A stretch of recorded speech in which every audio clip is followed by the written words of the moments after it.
Ang mabuting balita ng Panginoon ayon kay San Lucas, chapter 14, verse 25 to 33. Noong panahong iyon, sumama kay Jesus ang napakaraming tao.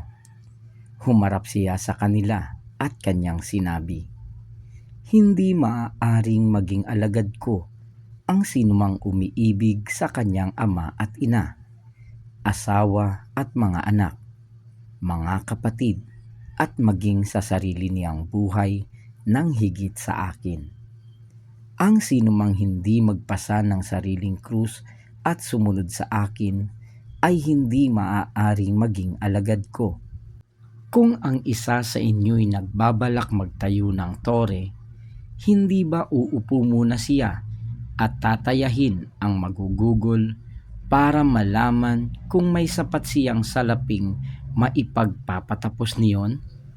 Baka mailagay ang mga pundasyon, ngunit hindi naman maipatapos.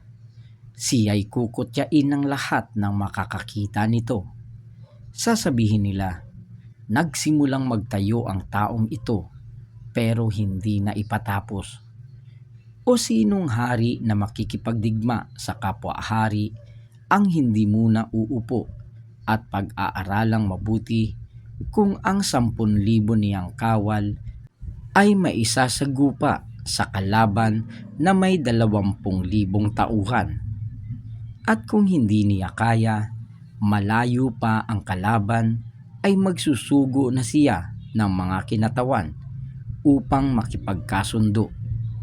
Gayon din naman, hindi maaaring maging alagad ko ang sinuman kung hindi niya tatalikdan ang lahat sa kanyang buhay. Ang mabuting balita ng Panginoon. Pinupuri ka namin, Panginoong Hesukristo.